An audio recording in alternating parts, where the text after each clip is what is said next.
Possiamo partire direi, perché vedo che abbiamo comunque già oltre 90 partecipanti. Sono Mara Tognon della direzione Beni, Attività Culturali e Sport, partner del progetto, Diva che presenterà oggi il suo bando.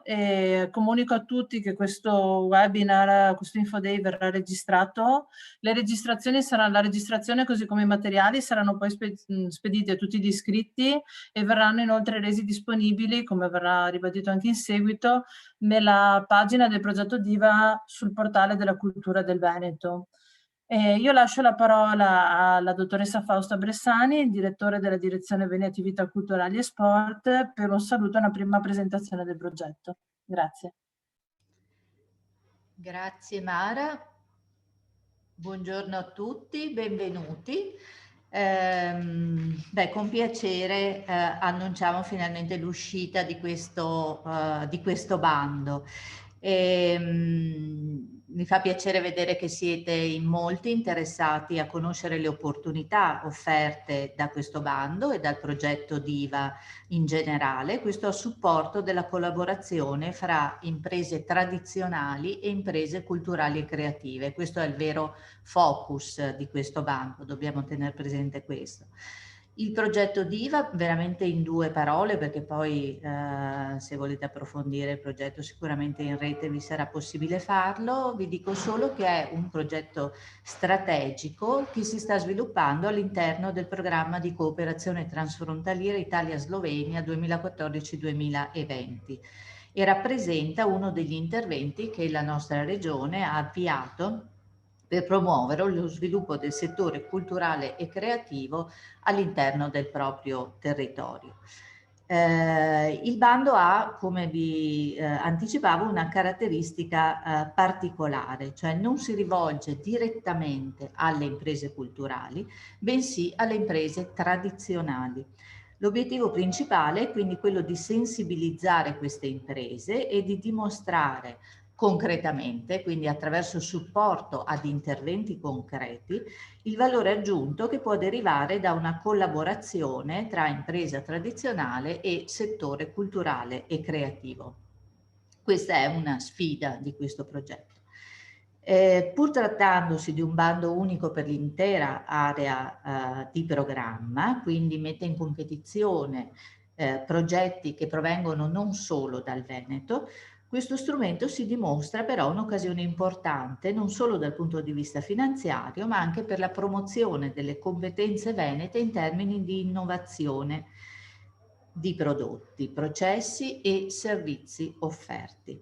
In particolare, facendo riferimento all'area che chiamiamo area di eleggibilità del bando, sottolineo che grazie a una collaborazione, a una contrattazione propositiva fra i partner del progetto Diva, è stato possibile estendere l'area del bando, che sarebbe normalmente per noi quello della provincia di Venezia, anche alle province di Treviso e Belluno, che pur non rientrando nell'area programma Italia-Slovenia presentano una continuità però con i distretti produttivi del Friuli Venezia Giulia.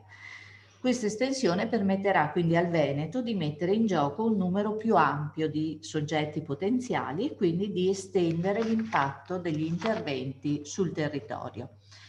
L'incontro di oggi, il webinar di oggi sarà tecnico, sarà concreto, vi verranno presentati gli elementi che caratterizzano il bando.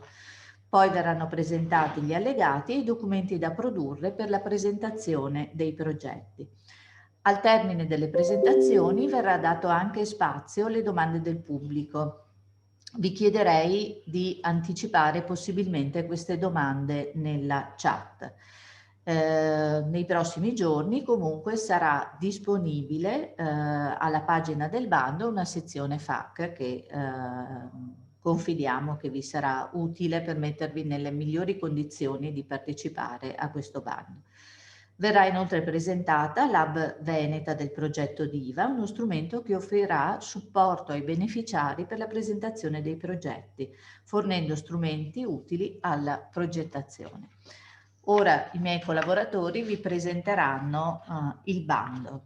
Grazie a tutti per la partecipazione e mi auguro che questo possa essere un successo e una grande opportunità per il nostro territorio. Grazie.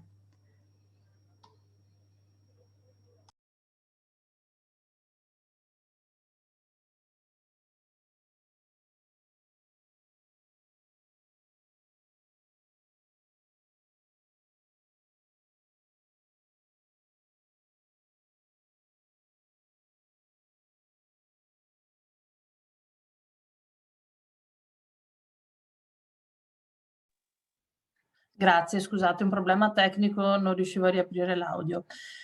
Allora, ringrazio la dottoressa Bressani per la sua apertura, vi ha già dato alcuni elementi molto importanti e vi ha anche già detto che questo bando è frutto di una lunghissima collaborazione con i partner friulani e sloveni che collaborano con noi in questo progetto. È stato un duro lavoro, abbiamo cercato di mettere insieme le richieste di tutti e di fare creare un bando che rispondesse a delle esigenze rilevate in altre fasi di progetto per tutti, valide per tutti i territori. Allora io partirei subito con darvi una presentazione molto rapida di quello che è il progetto DIVA. Il progetto DIVA è un progetto limitato per zona, ma che vede un partenariato estremamente ampio.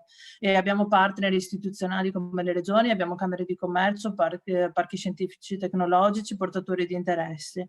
Quindi, come potete capire già solo vedendo il partenariato, mettere assieme gli interessi e le necessità di tutti è stato veramente complesso. Il progetto si è avviato all'inizio del 2019, ha subito ovviamente dei rallentamenti legati all'emergenza Covid, come tutte le attività in corso lo scorso anno, e ha già ricevuto una proroga non ancora ufficiale, ma che noi abbiamo voluto indicare comunque per coerenza, al 30 giugno 2022. Gli obiettivi del progetto sono già stati rilevati dal mio direttore, quindi passerei direttamente a parlarvi del bando.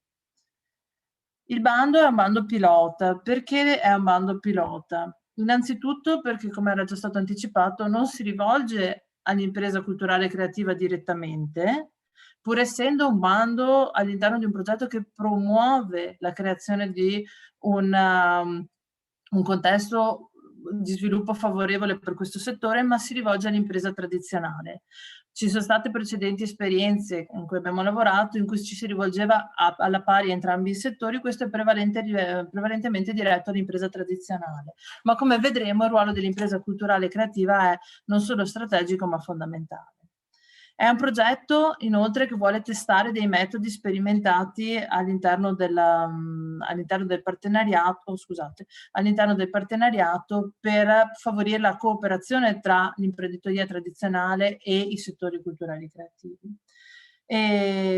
È un progetto in cui possono trovare finanziamento, questa non è proprio una novità, però è un orientamento che abbiamo sempre seguito, idee innovative, quindi che cerchino di creare non solo nuovi prodotti ma anche nuovi processi. Quindi l'apporto fondamentale della cultura e della creatività nella visione, nella comunicazione e nell'innovazione, trattandosi di settori caratterizzati da una spiccata capacità innovativa e di adattamento, l'apporto che questi settori possono portare ad altri ambiti di produttivi tradizionali è un valore aggiunto che va promosso sempre di più, e questo è anche delle indicazioni comunitarie. In più il supporto vuole creare il minimo rischio possibile e si rivolge, diciamo, servirà a minimizzare l'innovazione rivolgendosi a piccole e medie imprese con piccoli tagli finanziari e con una forte assistenza all'atere. Passiamo direttamente sulla call. La call è una call unica innanzitutto, quindi è un bando unico per un plafond totale di 900.000 € che verranno distribuiti in un ambito competitivo tra tutte le aree eleggibili del programma. Quindi ci sarà una competizione territoriale però basata sull'innovazione dei progetti. Si andrà a mirare non tanto su una distribuzione, bensì sul finanziamento di progetti che portino valore aggiunto per l'intera area. I destinatari principali sono le imprese, infatti voi trovate nel bando descritto l'impresa come soggetto proponente. Le imprese sono le piccole e medie imprese, quindi secondo la definizione che si ha dal codice civile ma anche da regolamenti e raccomandazioni a livello comunitario, essendo questo il contesto in cui operiamo. E sempre legata al contesto europeo abbiamo mutuato un requisito che ha caratterizzato tutti i bandi comunitari del 2014-2020, quindi devono essere imprese costituite da almeno 2 anni dalla data di pubblicazione del bando, questo per garantire una sostenibilità dell'impresa in modo particolare in questo periodo, quindi che sia un'impresa solida, non una startup che sta avviando le sue attività e che ha meno spazio anche per sperimentare cose nuove perché sta già sperimentando se stessa. La sede legale o anche una sede operativa, quindi se da visura camerale una delle varie sedi dell'azienda si trova nell'area eleggibile del bando, che è quella della parte di Slovenia eleggibile, ovvero tutta l'area indicata come parte del programma, in tutta la regione Friuli Venezia Giulia o nella regione del Veneto, quindi come ha anticipato la dottoressa Bressani, Venezia, più Belluno e Treviso, queste 2 province hanno ottenuto un'estensione specifica per il bando, con determinate limitazioni che vi dirò in seguito, infatti vedete un asterisco, può aderire, quindi non è obbligatorio che sia la sede legale, questo è un elemento caratterizzante. Deve essere attiva. Attiva dove? Iscritta come attiva presso il registro camerale delle imprese, presso le camere di commercio per quel che concerne l'Italia, o presso equivalenti registri presso, se si tratta di imprese tradizionali slovene. Sempre registri ovviamente attivati nell'area di riferimento del bando. La definizione di impresa tradizionale, impresa culturale, come è avvenuto in altri casi, ivi compresi i bandi per il settore culturale e creativo della regione del Veneto, si basa sulla codifica Ateco, quindi sul codice di attività Ateco. La richiesta per essere eleggibile per l'impresa tradizionale è che abbia il codice Ateco principale, quindi il main code, differente da quelli che sono stati codificati all'interno del nostro progetto come codici culturali e creativi. Sono una lunghissima lista, vedrete anche dei codici che non sono, soprattutto per i soggetti dell'area veneta, non corrispondono in tutto a quelli che vengono utilizzati dalla regione del Veneto, sono ampliati, non sono limitati. Okay? Questo perché, come ho detto in apertura, abbiamo dovuto far fronte alle richieste di diversi territori con diverse tipologie di bandi. Il nostro interesse non era di limitare, bensì di ampliare quello che è la ricaduta del settore. Quindi l'impresa tradizionale può avere un codice culturale e creativo, sì, ma non deve essere il codice principale. Ovviamente deve essere, l'avete trovato anche nel bando, deve essere in regola con tutta la normativa nazionale, la tributaria in primis, quindi con il versamento dei contributi dei propri dipendenti, ma anche non essere soggetta a fallimento ad altre procedure che non la renderebbero eleggibile per un bando pubblico. Il bando viene erogato come de minimis. Per chi non conoscesse il de minimis è una forma particolare di aiuto di Stato che riguarda piccoli contributi concessi. Secondo le regole del de minimis, per piccoli contributi è possibile erogare il 100% del valore di un progetto, il limite è massimo 200.000 euro negli ultimi 3 esercizi. Questo limite viene calcolato al 100% a valere cioè il 100% del valore del progetto viene calcolato a favore della piccola e media impresa, perché il soggetto proponente è il soggetto coordinatore che è anche il soggetto che importa l'innovazione, sia essa di prodotto, di processo, di servizio, nella sua realtà. Quindi è molto importante che i soggetti richiedenti, i soggetti proponenti facciano prima una verifica di essere comunque all'interno di questi parametri. Se ad esempio hanno già ricevuto 200.000 euro negli ultimi esercizi in forma di aiuti di Stato, non potranno farlo. Se ne hanno ricevuti una parte, devono fare i conteggi, ma in ogni caso verrete affiancati in questa verifica. Dall'altro lato abbiamo le imprese culturali e creative che, come abbiamo già ribadito un paio di volte, non sono i principali destinatari del bando, ma sono soggetti fondamentali. Senza una sorta di partenariato, e lo vedremo anche poi meglio con i documenti che vengono richiesti per la partecipazione, senza un partenariato di un'impresa culturale e creativa non è possibile presentare il progetto, è l'elemento fondamentale per questo progetto. Chi sono le imprese culturali e creative? Sono le imprese, così come vengono definite le imprese tradizionali, ma rientrano in questa definizione in senso più ampio tutti i soggetti anche no profit, quindi secondo la raccomandazione della Commissione europea, tutti i soggetti che svolgono un'attività di tipo economico. Pertanto rientrano anche le attività no profit, lì dove però siano in possesso di una partita IVA e svolgano attività economica dichiarata.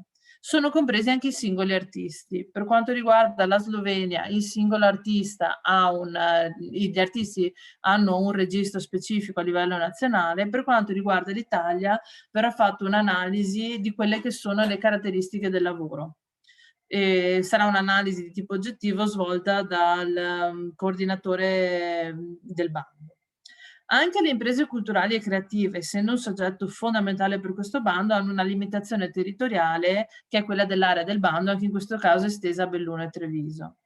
Devono anch'esse essere attive e i codici Ateco possono essere sia il principale che il secondario, ma devono essere esclusivamente tra quelli indicati all'allegato 5 del bando. Allegato 6 dove il vostro partner fosse un partner sloveno. Anche in questo caso è richiesta, trattandosi di soggetti economici, una prova della regolarità dal punto di vista della normativa nazionale. Quindi sono quasi identiche le caratteristiche, con due differenze principali. La prima differenza è l'estensione di quelli che sono i soggetti ammissibili come impresa. La seconda è che ai fini dell'aiuto di Stato non rileva il fatto che l'impresa culturale e creativa abbia già ricevuto un aiuto, perché tutto il calcolo avviene su quella tradizionale. E anche questo è una differenza abbastanza rilevante. Gli elementi base del bando. Allora, quando parliamo di elementi base ci riferiamo principalmente, ma non solo, all'articolo 7. Io dell'articolo 7 vi ho riportato un inciso perché non avrei potuto spiegare in una maniera più chiara. Le proposte progettuali devono essere prodotti, processi, servizi o strumenti originali, innovativi e originali, sviluppati nell'ambito di una collaborazione, ed è indispensabile la collaborazione, per questo l'ho riportato e anche evidenziato, tra il soggetto proponente, che è l'impresa tradizionale, e l'impresa culturale e creativa ICC, che è il partner attuatore. Gli elementi fondamentali sono quindi un partenariato tra due soggetti con caratteristiche tracciate come diverse e l'apporto di un'innovazione e un'originalità in un elemento, quindi il progetto deve creare qualcosa di nuovo. Sul concetto di innovazione ci tengo sempre a precisare in questi casi, non si parla di innovazione tecnologica, potrebbe essere innovazione tecnologica, come no, è portare qualcosa di nuovo, un nuovo approccio, una nuova lettura, un nuovo strumento all'interno di un'azienda, e questo strumento, per forza di cose ovviamente, deve essere peculiare del settore culturale e creativo. Questo è lo scopo del bando. I progetti devono essere sostenibili. Il bando dice sostenibili nel tempo. In realtà il concetto di sostenibilità è un po' più ampio, nel senso devono essere sostenibili nel tempo significa che il bando del progetto DIVA non intende sostenere azioni fine a se stesse, progetti una tantum, faccio un esempio, una rappresentazione di un momento, ma intendono proprio introdurre un'innovazione duratura, quindi permanente. Devono anche essere sostenibili, e lo vedrete poi nei vari allegati, sotto il profilo della sostenibilità finanziaria, ovvero proporre delle cose che già nella descrizione sono dimostrabili come realizzabili con il budget che viene richiesto e con gli strumenti che vengono messi in atto. Quindi una sostenibilità in senso ampio. Allora, il punto successivo è un quesito che mi è arrivato in questi giorni e ho assicurato che avrei approfondito, è l'esito di una contrattazione, anche in questo caso col partenariato, è ammessa una sola proposta per ciascun soggetto, sia esso soggetto proponente o soggetto attuatore, ovvero un'impresa tradizionale può candidarsi al bando con una e una sola proposta, un'impresa culturale e creativa può presentarsi al bando in partenariato solo in un progetto. Quindi anche se cambia l'impresa tradizionale, l'impresa culturale può partecipare con un solo progetto. La richiesta va redatta assolutamente obbligatoriamente nei modi e nelle forme indicate dal bando e che vi verranno presentate dopo il mio intervento, e deve essere redatta in doppia lingua, in inglese e in italiano o sloveno, a scelta dei partner in base alla collaborazione. Anche lì dove si dovesse trattare di un partenariato con un soggetto italiano e un soggetto sloveno, va scelta una lingua, almeno 2 lingue vanno presentate. L'inglese è obbligatorio per tutti i progetti. Questo perché in fase di valutazione, come vedremo più avanti, la valutazione verrà fatta da un comitato unico con rappresentanti di entrambi i paesi, e quindi l'inglese sarà la versione che viene letta e che viene valutata per evitare che ci siano delle discrepanze, delle incongruità tra 2 lingue diverse. Quindi la versione inglese è quella, diciamo, che fa fede per la valutazione del progetto, è la più importante. Per quanto concerne la durata dei progetti, abbiamo ritenuto di non dare una durata minima, anche perché, almeno per i nostri territori, sappiamo che ci sono moltissimi progetti in cantiere, quindi che sono già in una fase di fattibilità avanzata, così come ci sono progetti invece che sono ancora delle idee e hanno bisogno di tempistiche di progettazione. Nel primo caso la durata potrebbe essere più breve, nel secondo caso sono necessari dei tempi più lunghi per la progettazione condivisa. La durata massima in ogni caso non può superare i 10 mesi per dei vincoli che sono legati alle date che vi dicevo in apertura del progetto DIVA in sé. Per quanto riguarda la scadenza, e qua l'ho evidenziato bene, sono le ore 12, la scadenza per presentare tutta la documentazione, del 17 maggio. Nella prima email che vi abbiamo mandato c'è stato un refuso che poi abbiamo corretto nella convocazione dell'Info Day, era scritto 17 aprile, ovviamente è impossibile, sono 45 giorni di calendario più sabato e domenica per la scadenza. Poi una caratteristica che penso sia quella che interessa in particolar modo i presenti oggi è quella legata anche al flusso finanziario. Allora, come ho detto prima, siamo in un regime di de minimis, quindi i contributi vengono concessi al 100%. Non viene richiesto un contributo finanziario dei partner in sorta di cofinanziamento. Quindi lì dove un progetto sia entro la soglia massima, il valore massimo dei 45.000 euro, può trovare copertura totale, lì dove sia ammissibile in una posizione tale della graduatoria da essere finanziato. La ripartizione dei costi, e qui ritorna il concetto che l'impresa culturale e creativa gioca un ruolo fondamentale, anche se non di primo impatto, è la seguente: almeno l'80% dell'attività, del budget totale del progetto, del valore totale, deve essere utilizzato per a favore dell'impresa culturale e creativa. L'impresa culturale e creativa potrà emettere fattura, accompagnata però da una descrizione dettagliata delle attività svolte, tale a permettere la verifica che siano tutte attività funzionali e coerenti col progetto. Il rimanente 20%, massimo 20%, può essere utilizzato per l'acquisto di attrezzature. Anche in questo caso ovviamente stiamo parlando di attrezzature funzionali al progetto svolto, quindi se si tratta di un progetto legato a un museo d'impresa, potrebbero essere le teche o degli arredamenti per l'esposizione.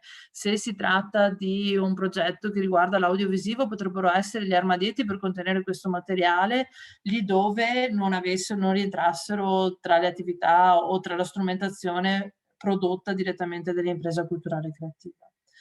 Per quanto riguarda invece i pagamenti, il bando funziona a rendiconto, quindi una volta verificata l'ammissibilità di un progetto, ovviamente una volta pubblicata la graduatoria, dovranno essere anticipate le spese dei soggetti beneficiari e potrà però essere presentato un solo rendiconto intermedio, uno solo, perché son 10 mesi, il periodo è limitato, più rendiconti renderebbero troppo lento il processo.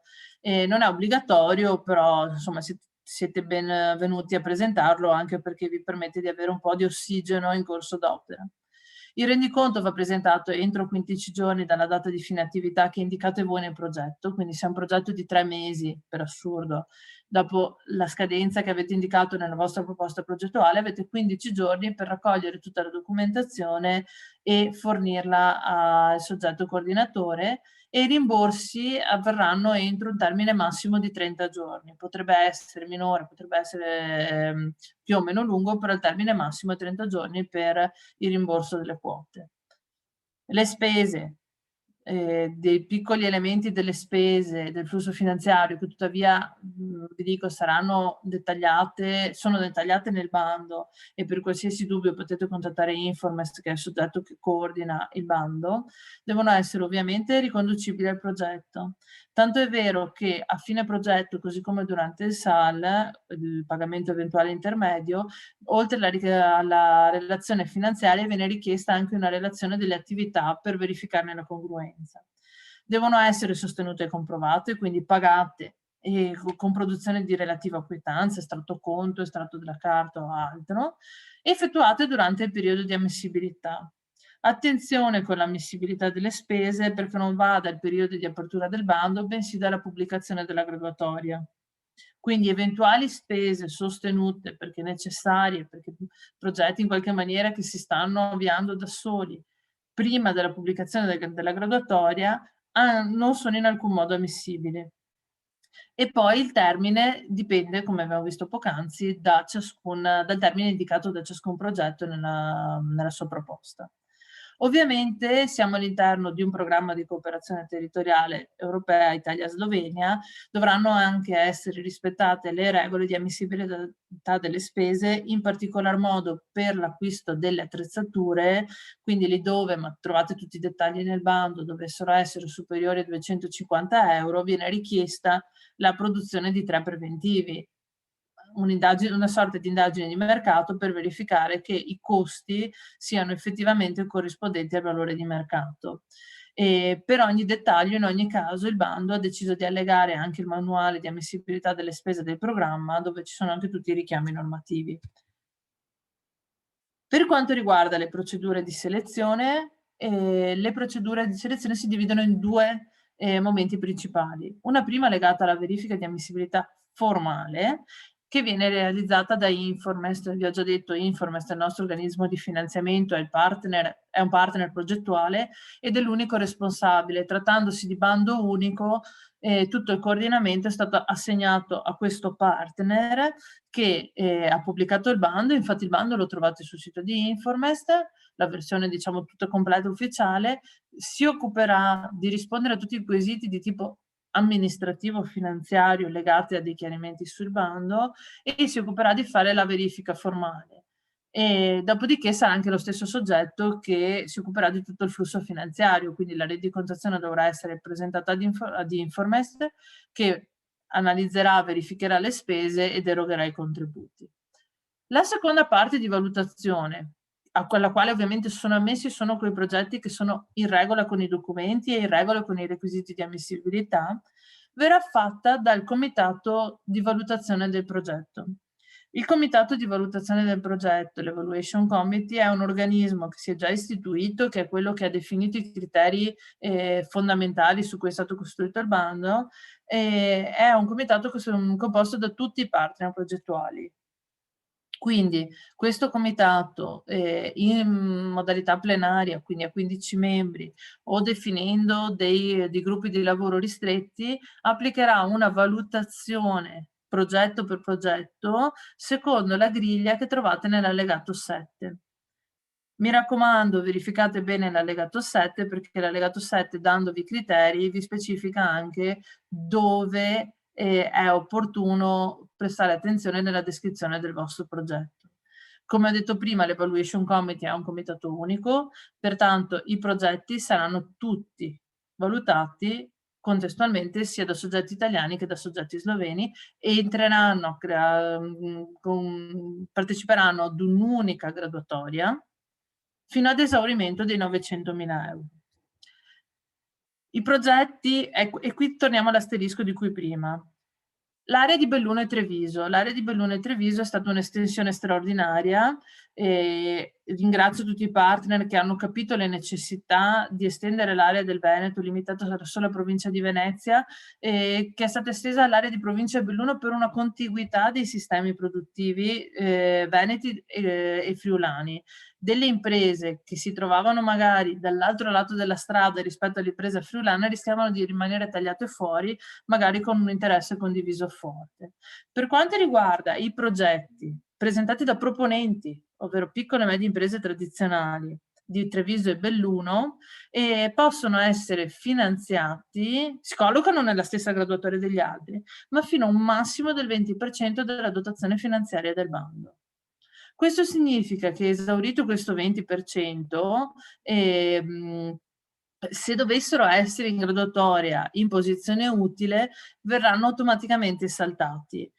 Allora, stiamo parlando di un bando esteso, io sono certa dell'eccellenza e delle progettualità che arriveranno, credo sia una possibilità abbastanza remota di avere tutti i progetti di Belluno e Treviso tra i primissimi finanziabili, però sapete che c'è questo limite, quindi nella scelta del vostro partenariato valutate innanzitutto l'innovatività del progetto come primo indicatore, dopodiché siate consapevoli di questo limite finanziario, che è un limite dato proprio dalla programmazione, dai regolamenti comunitari, quindi non è un limite voluto assolutamente dai partner progettuali, ma che rispetta la norma. Ci saranno migliaia di domande. Come ha detto la dottoressa Bressani, noi già dopo la riunione di oggi daremo spazio alle prime domande e cercheremo di dare risposta. Tuttavia, lì dove fossero delle domande legate all'interpretazione o che richiedessero un approfondimento particolare, verrà creata già a partire dal lunedì mattina una sezione FAQ alla pagina del bando presso il sito di Informest, che è lo stesso dove avete trovato il bando, e che verrà implementata continuamente con i principali quesiti, le domande più frequenti. Inoltre, durante tutta la fase di progettazione, oltre alle FAQ, che sono dei chiarimenti essenziali per voi, durante tutta la fase di presentazione avrete il supporto di quella che è la Diva Hub. Scusate, ho perso un attimo la chat, mi è venuta in mezzo. Avrete il supporto di quella che è la Diva Hub. Ci sono 3 hub. Una per il Veneto, che vi verrà presentata oggi in seguito alla presentazione del bando, una per il Friuli Venezia Giulia e una per la Slovenia. Sono hub territoriali, ma sono coordinate perché rientrano in un'unica progettualità, in un unico servizio, che hanno 3 obiettivi principali. Da un lato la promozione del networking tra le imprese tradizionali e le imprese culturali, quindi lì dove ci fosse necessità di sviluppare una rete, un partenariato, ci fosse difficoltà a trovare il partner, uno dei servizi delle hub è questo. Faranno un'assistenza nella fase di presentazione dei progetti pilota, quindi metteranno a disposizione una serie di pacchetti informativi e di strumenti utili per la progettazione, e una volta finanziati i progetti saranno uno strumento di supporto nella fase di implementazione delle attività dei progetti pilota finanziati. Detto ciò, al di fuori di Diva la hub è stata creata, quindi potrà essere uno strumento utile anche in futuro per il territorio. Questo è tutto per quanto riguarda la presentazione degli elementi del bando. Ora passerei la parola però al dottor Carlucci, un nostro collaboratore, che vi presenta quelli che sono gli allegati del bando e quelli che sono le modalità per la presentazione dei progetti pilota.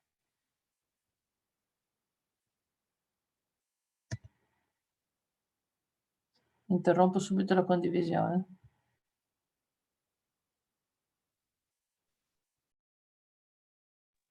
E chiedo ai tecnici sempre l'abilitazione del microfono del dottor Carlucci. Sì, già abilitato. Buongiorno a tutti, un attimo condivido le slide.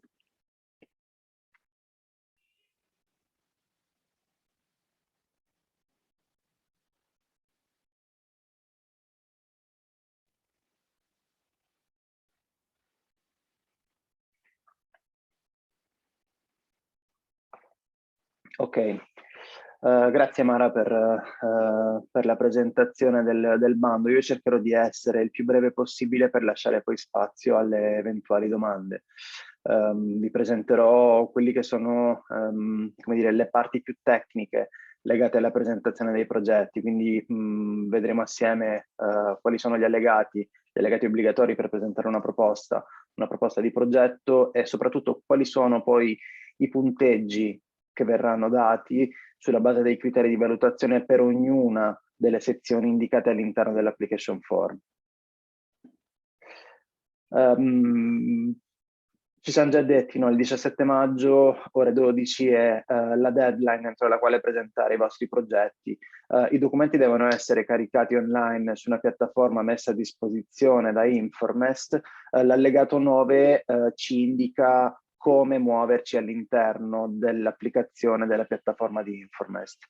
Tutti i documenti devono essere firmati con firma digitale, oppure in alternativa con firma autografa, quindi stampati, datati, firmati, scansionati, e in questo secondo caso ci sarà bisogno di allegare il documento di identità del firmatario. Qui piccola precisazione, vi ricordo che nel caso in cui la documentazione sia firmata attraverso il dispositivo di firma digitale, il documento di identità non è assolutamente obbligatorio. La domanda deve essere presentata, come già detto, in lingua italiana o slovena e in lingua inglese, e durante la valutazione si terrà in considerazione in maniera prioritaria tutto ciò che è scritto in lingua inglese. Questo perché, appunto, come vi diceva prima Mara Tognon, il contenuto del vostro progetto sarà valutato da un evaluation committee che è composto da soggetti italiani e soggetti sloveni, quindi si è deciso di utilizzare la lingua inglese come lingua principale per la valutazione. Quali sono i documenti? Abbiamo innanzitutto i primi 3 documenti, che sono quelli più importanti. C'è l'application form, che è il documento all'interno del quale inserirete tutti i dati e tutte le descrizioni relative al progetto che stiamo presentando, l'allegato 2 che riguarda la dichiarazione del proponente, quindi della PMI, l'allegato 3 che riguarda la dichiarazione dell'impresa creativa culturale che fa da fornitrice per l'impresa tradizionale. È necessario poi allegare un contratto firmato dal proponente e dal partner attuatore, quindi un contratto all'interno del quale si evinca che c'è questo partenariato tra i 2 soggetti, quindi tra il proponente e il fornitore. È necessario che ci sia una dichiarazione di capacità finanziaria, soltanto per le imprese profit ovviamente, dalla quale si possa evincere che il soggetto che sta presentando il progetto sia in grado di far fronte a tutte le eventuali spese legate al progetto stesso e all'anticipo di tutto ciò che serve dal punto di vista finanziario per portare avanti le attività progettuali. È necessario che ci sia poi una lettera di supporto, quindi lettera di supporto con la quale si evinca quale tipologia di progetto si sta presentando e quali sono i punti fondamentali di questo progetto. Vi dicevo prima che nel caso in cui ci trovassimo di fronte a documenti firmati con firma autografa e non digitale, è necessario che ci siano anche i documenti, copia dei documenti, scusatemi, di identità dei firmatari, quindi sia dell'impresa proponente sia dell'impresa fornitrice, quindi dell'impresa creativa e culturale. Quali sono i criteri con i quali vengono valutati i progetti? C'è intanto un criterio sulla base delle qualità, delle competenze che stiamo mettendo al centro del nostro progetto. Quindi la sezione G dell'application form vi chiederà di sintetizzare il contenuto della vostra proposta progettuale, la sezione H vi chiederà di descrivere la partnership e la squadra di progetto. Qui molta attenzione, il punteggio massimo per questo primo criterio di valutazione è 30 punti. Rappresenta quindi il 30% della valutazione totale che sarà data al vostro progetto. È necessario che la descrizione della proposta sia una descrizione sintetica, qui vedete massimo 2000 caratteri, e 2000 caratteri sono davvero pochi, ma ci rendiamo conto ovviamente che sono pochi, ma allo stesso tempo ci rendiamo conto che attraverso una sintesi voi possiate essere in grado di esprimere al meglio quelli che sono i contenuti del progetto. La sezione H segue direttamente la sezione G. Al suo interno dovrete indicare quali sono i punti di forza della partnership che sta presentando questo progetto, quindi quali sono quegli elementi che fanno sì che il progetto possa essere realizzato e che per essere realizzato abbia bisogno sia del soggetto proponente che dell'industria culturale e creativa.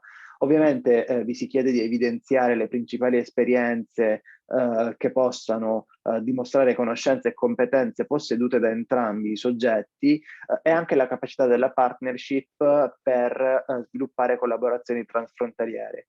A questo proposito do una primissima e veloce risposta a una domanda che è pervenuta in chat, in cui si chiedeva se saranno valutate positivamente i progetti in cui impresa tradizionale e impresa creativa provengano da paesi diversi, oppure se possono essere considerate positivamente anche quelle progettualità che vedono impresa tradizionale e impresa creativa provenienti dallo stesso territorio, addirittura dalla stessa provincia. Ovviamente la partnership, considerando che siamo all'interno di un progetto transfrontaliero, ha più senso, come indicato qui all'interno della sezione H, se la partnership sia in grado di sviluppare anche delle collaborazioni transfrontaliere. Questo non significa che ci sarà una valutazione più elevata per quei progetti che presentano impresa tradizionale proveniente da un territorio e impresa creativa proveniente da un altro territorio, ma però sarà necessario indicare che questi due soggetti siano in grado nel presente e anche nel futuro di sviluppare successive collaborazioni transfrontaliere. Questo per restare nell'ambito territoriale di applicazione del progetto stesso, del progetto quindi con il quale si sta finanziando questo bando. C'è poi il secondo criterio di valutazione, che è quello basato sulla chiarezza e sull'accuratezza con cui sono riportati gli elementi di innovazione all'interno del progetto. È necessario descrivere gli obiettivi della proposta e quanto questi obiettivi siano coerenti con gli obiettivi del progetto DIVA. Qui vedete tra parentesi noi abbiamo inserito capacità dell'azione, quindi del progetto, di promuovere il settore delle industrie creative e culturali e la cross fertilization tra industrie creative e culturali e PMI tradizionali per realizzare appunto nuovi prodotti, nuovi servizi. È assolutamente fondamentale indicare quello che è l'output, quelli che sono gli output principali del progetto, quindi cosa si realizzerà grazie a questo progetto, come si realizzeranno queste attività, quindi come si arriverà ad avere un prodotto, un risultato del progetto stesso, quindi quali sono le azioni da mettere in campo, quindi descrivere le attività che saranno realizzate indicando cosa farà l'industria creativa culturale, cosa farà l'impresa tradizionale e come queste due collaboreranno per far sì che si possa realizzare questa cross fertilization e con quali tempi. Sarà necessario inoltre indicare il livello di innovazione che si vuole ottenere grazie al nostro prodotto, quindi l'innovazione delle attività in termini di originalità del nostro prodotto, del processo, del servizio, di tutto ciò che stiamo sviluppando attraverso la nostra progettualità. È necessario inoltre indicare quale sarà l'impatto che il nostro progetto avrà sui territori interessati del progetto DIVA. Il progetto DIVA, ve lo ricordo, è un progetto Italia-Slovenia. Potrete leggere all'interno delle FAQ quali sono i territori interessati, quindi quanto più l'impatto sarà interessante sui territori del progetto DIVA, tanto più il punteggio sarà elevato per il criterio di valutazione numero 2. Ancora c'è un criterio una valutazione di un criterio basato sulla congruità economico-finanziaria e sulla sostenibilità del progetto, quindi dovremmo indicare come sarà assicurata la durata dei risultati del progetto, quindi in che modo faremo sì che i risultati ottenuti dal progetto possano perdurare anche successivamente alla chiusura del finanziamento pubblico e come il prodotto, il servizio potrà restare in piedi anche senza il finanziamento pubblico. Ultimo criterio, quello basato sulla visibilità, dovremo indicare quali azioni metteremo in essere per far sì che possano essere assicurati i risultati del progetto dal punto di vista della visibilità, quindi cosa faremo per far sì che si evinca quello che è stato fatto grazie al progetto, quindi tutto ciò che riguarda la comunicazione, tutto ciò che riguarda il racconto dei risultati che abbiamo ottenuto grazie al nostro progetto. E ancora, ultimo punto, dovremmo indicare le lettere di supporto, quindi descrivere il contenuto del soggetto che supporta il nostro progetto, quindi far presente all'Evaluation Committee chi sta supportando il nostro progetto, in che modo lo sta supportando, con quali obiettivi e per quale motivo. Questi sono i criteri attraverso i quali sarà valutata la vostra proposta progettuale. Vi dicevo prima, il punteggio massimo è di 100. Ovviamente il mio consiglio, il nostro consiglio è quello di strutturare le varie sezioni dell'application form partendo appunto dalla valutazione dai punteggi che saranno dati per ognuna delle sezioni dell'application form stessa. In questo modo riuscirete a scrivere un progetto che contenga al suo interno tutto ciò che l'Evaluation Committee si aspetta di trovare. Un ultimo punto, poi mi fermo. Gli allegati che sono stati presentati sono obbligatori, quindi è necessario che siano presentati tutti. Questo poi lo vedrete anche voi nei criteri di ammissibilità della domanda. Sarà necessario presentare gli allegati per far sì che il nostro progetto possa essere considerato ammissibile, quindi prima ancora della valutazione del contenuto del progetto stesso. E basta, io mi fermerei qui. Sì, grazie Paolo. Io prima delle domande che vedo stanno già arrivando abbondantemente, ne sto prendendo nota sulla chat, inviterei a chiudere le presentazioni con la presentazione da parte del dottor Sandrini sulla Veneto Diva Hub, che come vi dicevo è una delle 3 hub di progetto. Il dottor Sandrini rappresenta la Camera di Commercio di Venezia e Rovigo, che insieme all'Università IUAV di Venezia e a ECI Pascal sono i nostri partner territoriali. Grazie Roberto. Buongiorno a tutti. Molto velocemente, perché così poi lasciamo spazio alle domande. Come è stato detto all'inizio, un gruppo di persone aiuterà e si metterà a disposizione di tutti coloro che intendono partecipare a questo bando, e lo farà con 3 incontri calendarizzati. Vedete qui le date: il primo è il 16 aprile, il secondo il 27 aprile, il terzo il 5 maggio.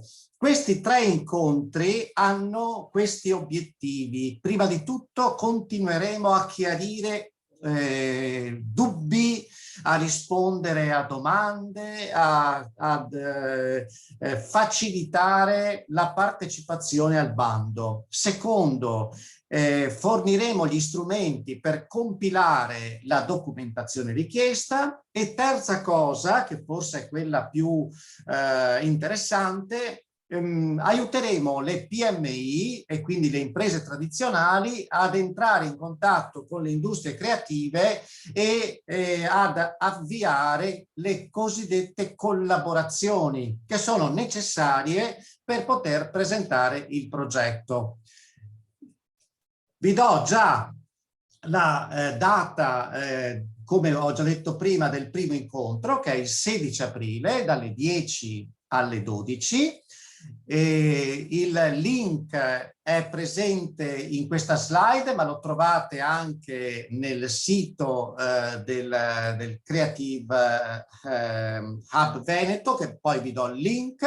I tre argomenti del primo incontro sono un aggiornamento ancora sul bando, una spiegazione di quale tipologia di collaborazione il progetto DIVA vorrebbe supportare, che tipologia di collaborazione tra impresa tradizionale e industrie culturali e creative, e poi faremo anche un momento di laboratorio dove aiuteremo un'impresa tradizionale a costruire una proposta di collaborazione con cui avviare un rapporto da inserire nel progetto con un'impresa culturale e creativa. Trovate queste informazioni nel sito del progetto. Il sito del progetto è accessibile al link che vedete sopra, www.creativehubveneto.eu. In più vedete sotto la mail che potete utilizzare e che è attiva per raccogliere tutte le vostre richieste di spiegazione, di chiarimento che nel frattempo vi potrebbero sorgere. Ripeto, il prossimo incontro è il 16 aprile dalle 10 alle 12. Grazie mille a tutti quanti. Grazie dottor Sandrini per queste ulteriori informazioni e per averci anticipato quelli che sono i prossimi incontri e che insieme a quelle che saranno le FAQ vi aiuteranno tantissimo in questa fase. Io, visto che siamo perfettamente nei tempi, passerei con le domande. Mi sono presa giù quelle che sono attualmente nella chat e inizierei a rispondere a quelle dividendole, ho provato a dividerle un po' per tematiche. Do solo priorità all'ultima domanda arrivata da Mario De Conti, che è arrivato in ritardo e mi ha chiesto una precisazione su una cosa che mi aveva già anticipato per vie brevi. Sì, è stato chiarito, nel bando è previsto che una sola impresa, cioè ogni impresa culturale può aderire ad un unico progetto e ogni impresa tradizionale può presentare un unico progetto. Quindi non è possibile candidarsi né che si sia promotori né che si sia attuatori, quindi imprese culturali, a più di una progettualità ed è esplicitato nel bando. Io andrei con le domande, se siete d'accordo. Allora, vado per tematiche. Allora, partirei dall'eleggibilità sulla quale sono arrivate più domande. Allora, per quanto riguarda l'eleggibilità, la prima che vedo è quella di Nicola Crivellaro che chiede sull'ammissibilità delle piccole e medie imprese e delle imprese culturali e creative. In che data deve risultare attiva la sede dell'operatività la sede operativa nell'area ammissibile? Allora, non ci sono limiti espliciti nel bando su questa questione, quindi è una delle famose domande che andranno nelle FAQ. Ne sono certa perché su questa questione ne abbiamo parlato ieri in una pre-riunione con Informest, che anticipava questo evento, e su questa cosa ci ha detto di sottoporgli una FAQ. Le FAQ di norma devono essere indirizzate alla hub. In questo caso particolare, visto che c'è stato l'evento, ci occupiamo noi, visto che i colleghi che si occupano della hub sono qui con noi, di chiedergli già di trascrivere questo quesito e di inviarlo ad Informest. Quindi troverete una risposta alla domanda in che data deve essere attiva una sede operativa nell'area ammissibile all'interno delle FAQ nei prossimi giorni, quindi a partire da lunedì e martedì. La seconda domanda è: due imprese che sono collegate e associate possono essere partner in due progetti distinti? Anche in questo caso tecnicamente no, nel senso che dipende dal tipo di collegamento, perché se due imprese sono collegate, c'è un collegamento esplicito, entra in gioco il famoso divieto di partecipare, di candidarsi a più di un progetto. Quindi se avete già la fattispecie, provate a sottoporci un caso più specifico in modo tale che sia in qualche maniera preverificato e vi dicano quali sono i termini di legge per l'ammissibilità o meno. Quindi anche questa io mi riservo con i colleghi della hub di farla sottoporre all'organismo coordinatore di Informest. Se è possibile, chiedo al dottor Crivellaro, avere una specifica ulteriore, riusciamo ad avere anche una risposta magari più puntuale. Poi Claudio Sartorato ci chiede: pur avendo sede legale nell'ambito definito, sia da parte dell'azienda che dall'impresa creativa, posso svolgere la ricaduta dell'attività in un altro ambito territoriale, per esempio la provincia di Rovigo? Allora, l'innovazione deve essere apportata nell'impresa tradizionale, andare a beneficio dell'impresa tradizionale. Quindi le spese devono essere sostenute all'interno dell'area. Non è possibile sostenere spese che hanno ricadute al di fuori dell'area, cioè devo dimostrare che tutto quello che faccio è nell'area. Mi è un po' strano capire, quindi gli chiedo se vuole anche prendere parola, come due soggetti che sono, che ne so, sparo nella provincia di Venezia, proviamo a dire a caso, riescano ad avere questa ricaduta principale al di fuori. È ovvio che se magari crea un nuovo prodotto, una nuova linea di prodotti, il mercato di questi prodotti non sarà sicuramente limitato all'area del programma, però non capisco le ricadute a cui si riferisce. Se riesce a farci un esempio un po' più pratico, lo invito a prendere parola. E ovviamente ai colleghi tecnici che stanno seguendo la riunione, se riescono a dargliela.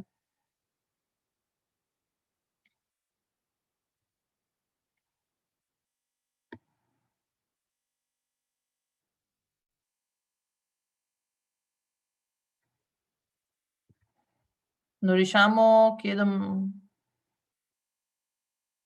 ai colleghi di ECPA dargli la parola, casomai la prendiamo dopo, io vado avanti con le altre domande.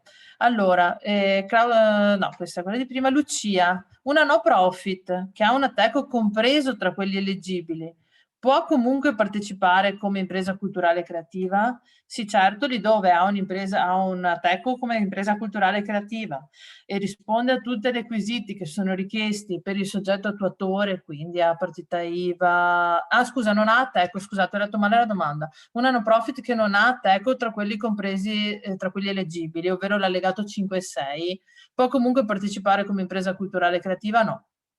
No, perché ha un limite posto e elencato, possono partecipare quelli che rientrano tra quelle casistiche. Vado avanti. Mayra, l'artista deve per forza avere partita IVA? Sì, secondo il bando sì, è specificato che deve avere comunque partita IVA e è l'articolo 6.2 per la precisione, lo trovate a pagina, dove è il numero 10, e lavoratori autonomi titolari di partita IVA che svolgono in modo professionale e continuativo attività artistiche o tecniche connesse alla realizzazione di attività culturali, bla bla bla, compresi quelli registrati negli albo professionali, e lavoratori autonomi dello spettacolo titolari comunque di partita IVA. Quindi questa domanda penso di aver dato risposta con la lettura del bando. La dottoressa Colleselli, va considerata solo la sede legale o può essere indicata anche la sede operativa? Allora, entrambe le sedi fanno fede, decidete voi in base anche all'attività, qual è il soggetto, quindi se anche qui Valentina riesce un attimo a specificarmi la domanda, la ringrazio perché sono considerate entrambe comunque. Poi Ugo Poli, data l'area eleggibile per il bando, sono possibili inclusioni in deroga di ulteriori aree diverse, ad esempio Padova o Rovigo? E la risposta è no, però non è un no di cattiveria, nel senso che l'intento della Regione del Veneto era quello di estendere il più possibile l'intero territorio regionale, in quanto noi comunque come partner abbiamo la competenza su tutto il territorio e l'area di ammissibilità del bando. Come vi abbiamo detto già in apertura, è stata una deroga straordinaria. È concesso questo tipo di deroghe dai regolamenti comunitari ed è a cascata anche dal programma Italia-Slovenia, ma non è così facile ottenerle perché devono essere casi particolari. La motivazione con la quale siamo riusciti ad averla, come vi dicevo poc'anzi, è proprio quella della contiguità delle aree produttive, dei distretti produttivi. Quindi ulteriori deroghe all'area non possono in alcun modo essere concesse. Io vedo ulteriori domande, se siete d'accordo vado avanti con quelle che ho preso e poi riprendo dall'ultima arrivate in chat e casomai saltelliamo tra l'ammissibilità e altro. Poi su altre tematiche, quindi quella della valutazione sostanzialmente.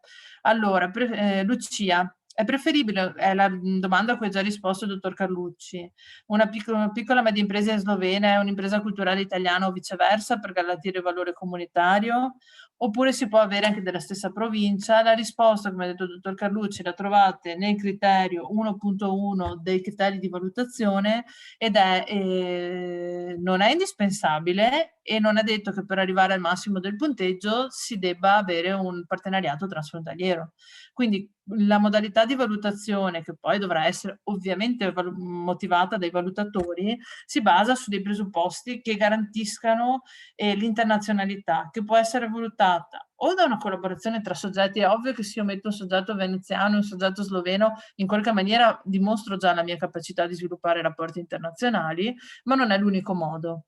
Un'altra domanda che adesso prendo del dottor Poli: esiste una premialità per progetti di seguito ai risultati dei progetti ordinari, quindi una sorta di capitalizzazione? No, non esiste una premialità, tuttavia il fatto di aver già collaborato in progetti di cooperazione transfrontaliera è decisamente uno dei metodi che i valutatori prenderanno in considerazione nell'attribuzione di questo punteggio.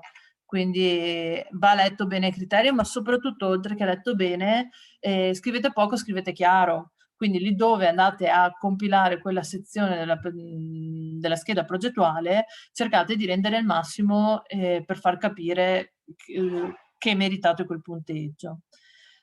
Poi vado un attimo giù ancora con quelle che avevo tirato giù prima. Le lettere di supporto sono obbligatorie? Bella domanda, perché diciamo no, non sono assolutamente obbligatorie. Era un po' fuorviante la spiegazione di prima, però c'era un motivo, nel senso che le lettere di supporto, che possono essere rilasciate da soggetti pubblici e privati, non sono un elemento assolutamente obbligatorio, però vi danno 5 punti, e quei 5 punti non sono legati a una valutazione del progetto, ma sono 5 punti oggettivi. Quindi, per così dire, easy to catch, facili da prendere. Quindi tenete in considerazione, non è obbligatorio averle, però in una competizione così strong, con un'area così vasta e tante piccole e medie imprese che partecipano, quei 5 punti o quei 2 punti possono farvi la differenza in graduatoria. Questo è un consiglio, ma non sono obbligatorie, non sono obbligatorie. Poi riprendo adesso dalla chat, scusatemi, però nel frattempo sono arrivate altre domande. Sempre Valentina Coleselli: è possibile sapere se più imprese culturali e creative possono cooperare insieme con un'impresa tradizionale? Qua chiedo un attimo il supporto anche a Paolo Carlucci. Mi sembra di no, perché una delle cose chiare proprio da progetto nell'application form era un'impresa tradizionale a un'impresa culturale, però volevo una verifica da parte sua, se nel frattempo che vado avanti con le domande riesce a verificare questa cosa. Sì, Mara, ho già controllato e confermo quello che stai dicendo, nel senso che non c'è la possibilità di più imprese creative di cooperare assieme con un'impresa tradizionale, quindi il rapporto è sempre 1-1, un'impresa tradizionale, un'impresa creativa. Poi ovviamente gli accordi tra le eventuali imprese creative che collaborano e cooperano per fornire un servizio all'impresa tradizionale possono essere accordi che vanno fuori dal bando, però dal punto di vista formale è necessario che ci siano due soggetti, quindi un soggetto che è l'impresa che propone il progetto e un soggetto che è l'impresa che fornisce il servizio all'impresa proponente.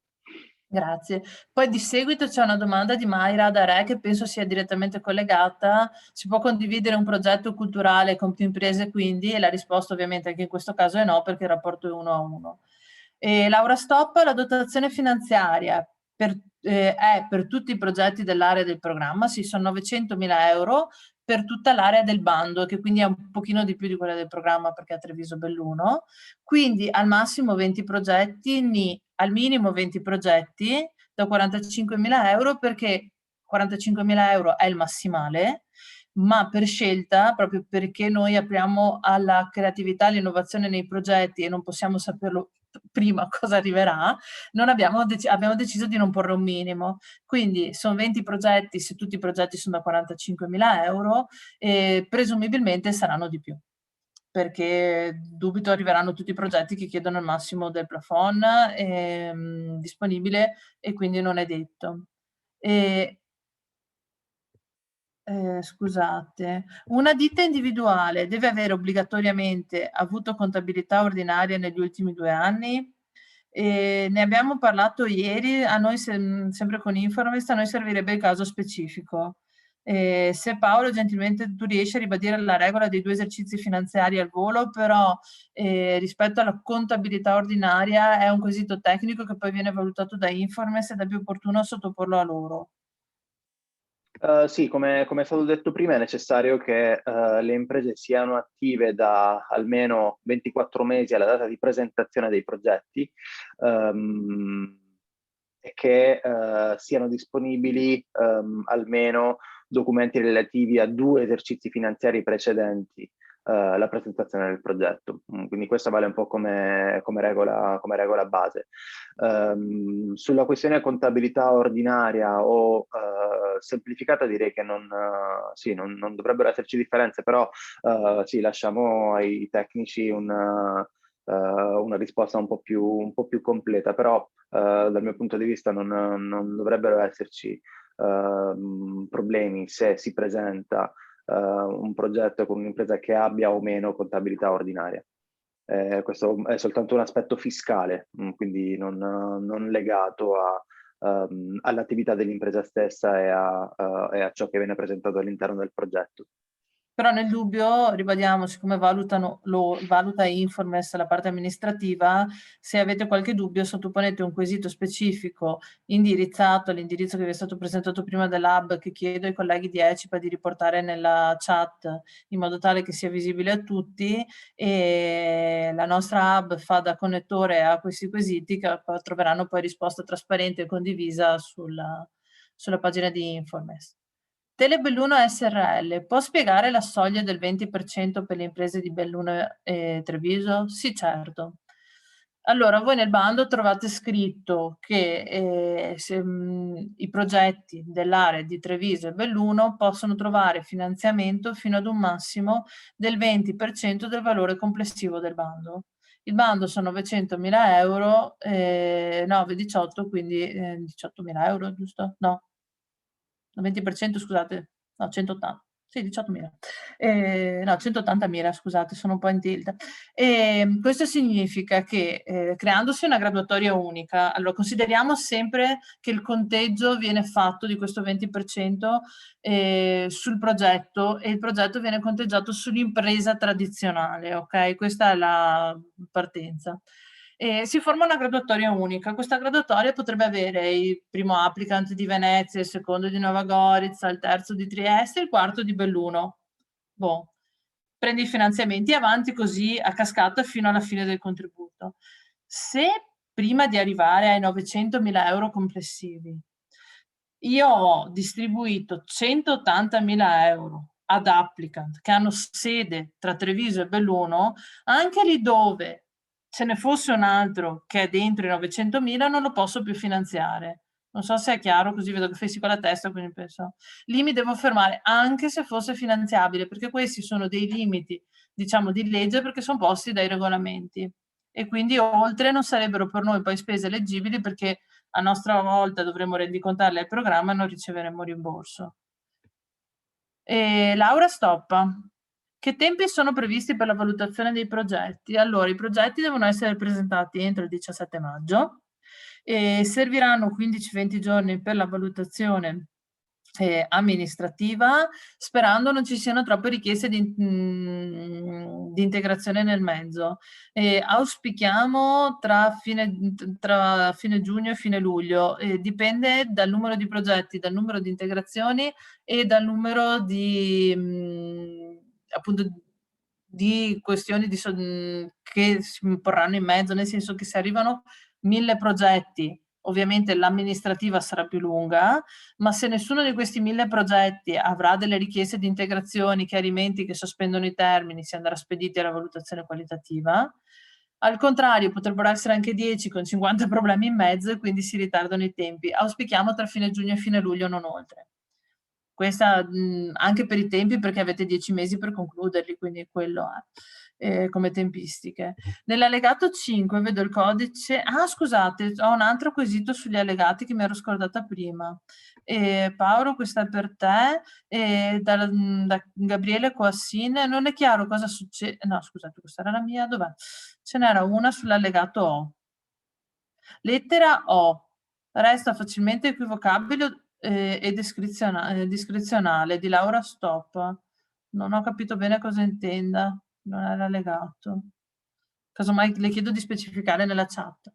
Poi Nicola Brisotto, nell'allegato 5 vedo il codice 63.13. Quindi tutto il core part del web non è considerato tradizionale, corretto? Se è il macro codice, tutto quello che rientra, quindi se è 16.13.01, li ricomprende. perché altrimenti si sarebbe dovuto specificare 01, 02, 03. Per premura, essendo una domanda in-out, chiedo sempre ai colleghi di ECPA di aggiungerla alle FAQ per Informest, in modo tale da avere una risposta corretta, scritta e definitiva. Poi Michele Talo, il limite del 20% per Treviso e Belluno è numerico, economico l'abbiamo già detto. Devono essere attive da almeno 24 con quel codice Ateco o anche aver cambiato il codice nell'ultimo periodo. Allora, considerando che la richiesta di essere attive da 2 anni è legata, da 24 mesi, è legata all'impresa tradizionale, l'importante è che abbia un codice principale diverso da quelli che sono i codici elencati negli allegati 5 e 6. Tradotto, non è che abbia fatto l'impresa culturale e creativa per 10 mesi e poi abbia visto che magari fiscalmente era più conveniente cambiare il codice e trasformarsi in altra attività. Tuttavia anche questa è una domanda di specifica in o out, quindi la sottoporremo a Informest per darvi una risposta puntuale, perché su queste cose qua non possiamo rischiare di dirvi di sì e di no e poi magari tagliarvi le gambe in partenza. Adriana, grazie. Sito del lab, ok, stiamo aggiungendo le ultime domande, vediamo se c'è qualche specifica. Claudio Sartorato, quindi 4 imprese tra Treviso e Belluno, se viene fatta una richiesta massima di 45.000 euro cada una. Allora sì, se sono in graduatoria tra le ammissibili, nel senso che se abbiamo 4 tra Treviso e Belluno che entrano nei primi 20 posti, faccio per assurdo, facendo che siano tutte da 45, sono massimo 4. Però io vi ribadisco, tenetelo in considerazione, ma tenete anche in considerazione tutti gli altri criteri.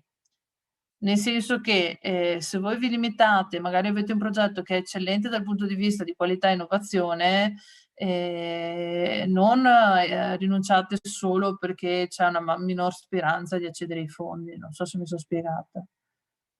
E poi c'era la questione di Laura Stoppa, se riesce a chiarirmela. No, scusate, no, di Gabriele Coassin. Lettera O resta facilmente equivocabile e discrezionale. Tanto ne ho un'altra, Patrizia Daneluzzo. Una ditta individuale può presentare un progetto di sviluppo di un prodotto innovativo non strettamente all'attività che ha condotto finora, perché no, vuole sperimentare un nuovo ramo di impresa, un nuovo prodotto, certo che può, sì.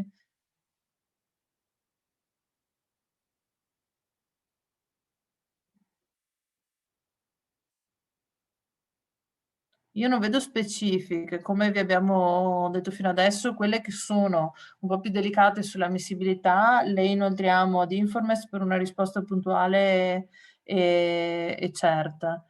Pierluigi Genovesi, i fondi verranno erogati al soggetto proponente, il soggetto proponente si occuperà di coordinare la rendicontazione. Allora sì, vi spiego meglio un attimo il flusso finanziario.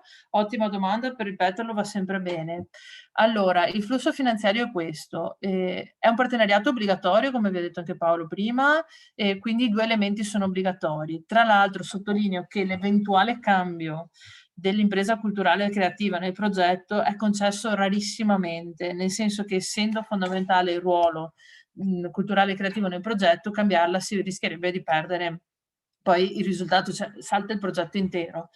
La seconda questione è fa tutto l'impresa tradizionale, quindi certo che l'impresa culturale e creativa può dargli una mano a far tutto, però dal punto di vista dei ruoli e dei flussi è l'impresa tradizionale che presenta il progetto, è l'impresa tradizionale che rendiconta il 100% del progetto, l'impresa culturale e creativa sostanzialmente emette una o più fatture all'impresa tradizionale per il servizio reso. Fatture, vi ripeto, accompagnate da relazione dettagliata dell'attività svolta perché è fondamentale per poi erogare il contributo che ci sia una tracciabilità completa.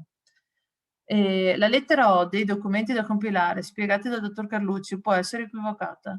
Paolo? Sì, credo si faccia riferimento all'obbligatorietà delle lettere di supporto. Sì, lo abbiamo già chiarito. Non sono obbligatorie, ma fortemente raccomandate, in quanto forniscono un punteggio di 5 aggiuntivi rispetto al punteggio che riuscirete ad ottenere con quanto inserito all'interno dell'application form. Poi faccio un'altra precisazione sulle lettere di supporto, che se dite che è equivocabile, però lo facciamo presente ad Informest per inserire Sì. una FAQ, meglio una in più che una in meno.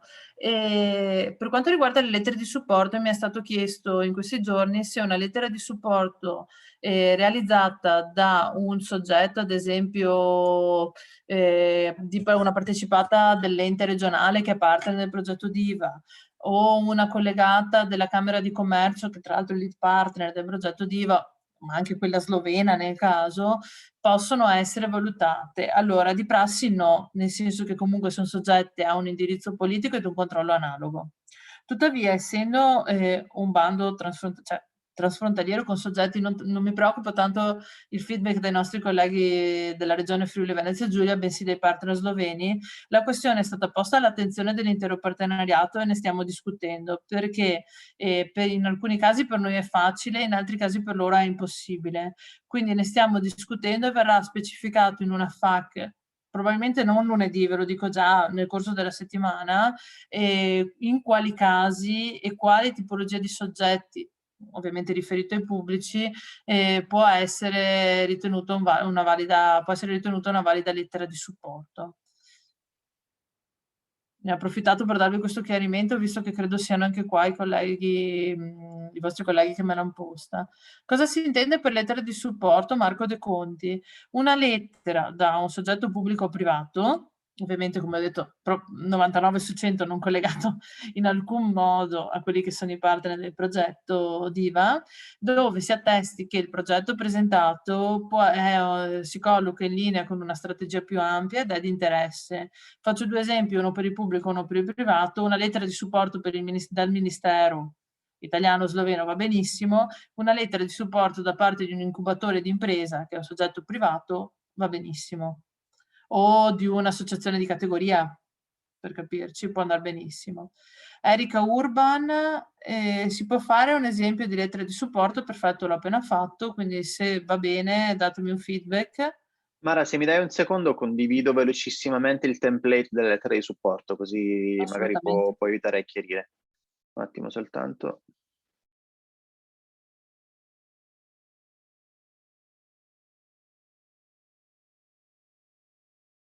Ok, molto semplice, quindi il nome dell'istituzione o del soggetto che supporta, dove si trova, da chi è rappresentato, nome del progetto, ragioni per il supporto. Ok? Quindi molto semplice, non ci sono limiti per quanto riguarda il numero di caratteri. Ovviamente noi ci aspettiamo che siano presentate delle lettere di supporto che indicano chiaramente quale sia il valore aggiunto che il progetto apporta al territorio o ad altri settori o ad altri elementi che possono essere considerati validi dal punto di vista dello sviluppo progettuale stesso. Quindi ci aspettiamo delle lettere di supporto che possano essere presentate appunto dal pubblico o dal privato, ma in ogni caso da soggetti che con il loro supporto diano valore maggiore al progetto stesso e agli output di questo progetto. Sì, una cosa che sembra una sciocchezza, ma per esperienza personale vi dico non lo è, verrà fatto un controllo a campione. Nel senso, non inventiamoci lettere, soprattutto dai privati. Erika Urban chiedeva, ogni lettera vale 5 punti oppure 1 e valgono sempre 5 punti? È un punto per lettera fino a un massimo di 5 punti. Marco De Conti, 5 punti sono eventualmente sempre legati alla presenza della lettera di supporto, può essere vantaggioso parere? No, quella è la lettera che vi chiediamo di compilare. Non, quella format lì è una cosa molto semplice, è una lettera di intenti, non è che vi dica se viene realizzato questo progetto io mi impegno a fare qualcosa, è solo a garanzia di una congruità e di un interesse in quel tipo di attività da parte del soggetto che è firmatario della lettera. Posso inviare una lettera di supporto direttamente su carta intestata del partner o devo utilizzare il form? Beh, il form è quello, se lo mettete su carta intestata, che ne so, del Ministero, ovviamente penso che loro preferiscano rilasciarvelo su carta intestata del Ministero. L'invito è utilizzate esattamente quel documento, quindi fate un copia e incolla e perfetto che riporti tutti gli elementi. L'impresa tradizionale in un progetto vincitore dovrà presentare quante relazioni finanziarie di attività? 2? Ne può presentare una a fine progetto, rispondo a Rosangela Saputo, oppure 2 qualora richiedesse un pagamento intermedio? Cioè, dipende, se chiedete il pagamento intermedio dovete presentare sia le fatture pagate e quetanzate, quindi dovete presentare la documentazione sia finanziaria che attuativa, descrittiva, completa.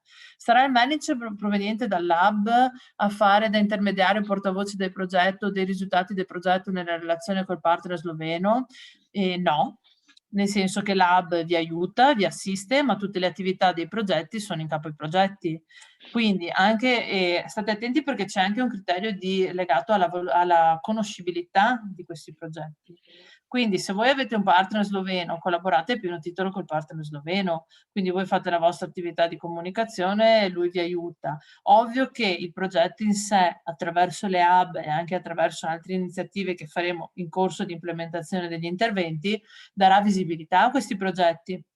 Però un criterio di valutazione è anche quello di quanta visibilità riuscite a dare voi. Poi Alberto, gentile Mara, prima faceva riferimento a una rendicontazione intermedia durante il progetto, giusto? E quindi funzionale ad un'erogazione dei fondi intermedia? Sì, certo, se voi fate una rendicontazione intermedia vengono liquidati i fondi, anticipati i fondi per quella quota che avete speso e rendicontato. In che percentuale totale non mi risulta sia indicata dal bando una percentuale minima, ma potrei sbagliarmi, se c'è comunque nel bando. Tutti i termini per la rendicontazione parziale sono nel bando. Controllo, nel frattempo se anche tu Paolo riesci a verificare.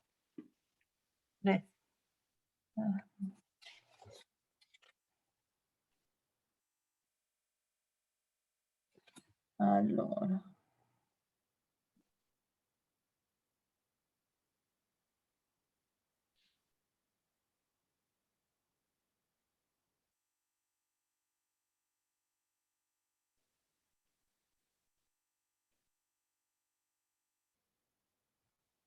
No, non ci sono, guardate, la sto leggendo davanti a voi in questo momento e infatti non ci sono 2 tranche dopo la verifica dell'attuazione, non vedo che ci siano delle richieste particolari. Se non trovate richieste non c'è un'indicazione, se volete possiamo avanzare anche questa richiesta se c'è un minimo di avanzamento. Ovviamente si tratta di un minimo percentuale nel caso perché non possono darvi un minimo di budget essendo i valori vari. Ovviamente i soggetti presenti nelle aree venete, dice Claudio Sartorato, non hanno molte possibilità di avere partner sloveni. Questo penalizza la domanda. Assolutissimamente non penalizza la domanda per i motivi che vi abbiamo spiegato prima. Avete partecipato a progetti di cooperazione territoriale internazionali, avete un artista che è esposto a New York, se non a Berlino, e l'impresa ha l'80% del suo business con l'estero, quel criterio è ben che soddisfatto in ogni caso. E quindi non è penalizzante. È uno dei motivi su cui abbiamo lavorato di più con i partner sloveni e anche loro sono d'accordo su questa cosa perché alla stregua di quelli veneti hanno le aree orientali della Slovenia che si trovano di fronte allo stesso problema e quindi rischierebbero di essere tagliate fuori. Invece in questo modo si valutano entrambi i partner e il consorzio a prescindere dal partenariato internazionale. Può essere un elemento, come no? Sistra parla troppo spesso male dell'amministrazione. Ah, ok. Grazie. Grazie Gabriele. Ok, io credo sia tutto. Come vi abbiamo detto prima, qualsiasi domanda, chiarimento, oltre a quelle che già raccogliamo oggi, potete avanzarla all'indirizzo della hub, della Veneto Hub, che farà da connettore. E ovviamente le FAQ che trovate sulla pagina del Friuli Venezia Giulia sono condivise ufficiali, di Informest, scusatemi, sono condivise a livello dell'intero partenariato ufficiale e quindi valgono anche poi, sono condivise, saranno anche poi oggetto in fase di valutazione per chiarire ogni eventuale dubbio che dovesse sorgere.